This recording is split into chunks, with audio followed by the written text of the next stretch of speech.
అదేవిధంగా ఈరోజు మన నేతాజీ సుభాష్ చంద్రబోస్ గారి యొక్క జయంతి కూడా ఈరోజు. అందువల్ల ఇద్దరు మహానుభావులు, ఇంతకుముందే డాక్టర్ ఉమర్ అలీ షా గారు చెప్పారు. ఇప్పుడు మనకు ఆయన డాక్టర్ ఉమర్ అలీ షా గారు ప్రసంగం చేస్తూ ఆయన అక్కడే బ్రెయిన్ హ్యామరేజ్ వచ్చి ఆయన అక్కడే పోయారు, నర్సాపురం.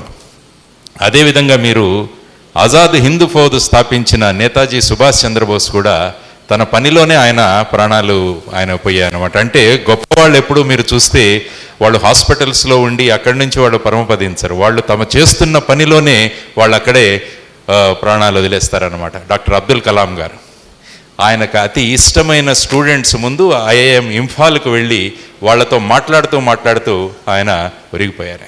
అంటే ఒక సంకల్పంతో వచ్చిన మనుషులు ఏ విధంగా వాళ్ళు వాళ్ళ పనిలో ఉంటూ ఏ విధంగా వాళ్ళు కేవలం భౌతిక దేహాన్ని వదిలేస్తారు, కానీ వాళ్ళు శాశ్వతంగా ఉండిపోతారు మన దగ్గర.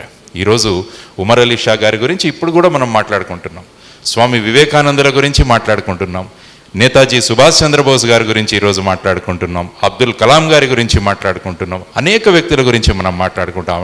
దానికి ప్రధానమైన కారణం ఏంటంటే వాళ్ళంతా ఏ సంకల్పంతో వచ్చారో ఆ సంకల్పాన్ని పూర్తిగా తీసుకొని ప్రతిరోజు ఆ సంకల్ప ఫలితాన్ని ఇస్తూ వాళ్ళు ఆ విధంగా ఉండిపోవడం వల్ల ఈ భూమి ఉన్నంత వరకు వీళ్ళు చిరస్మరణీయులుగానే ఉండిపోతారన్నమాట. అది మానవ జీవితం యొక్క ప్రధానమైన విషయం.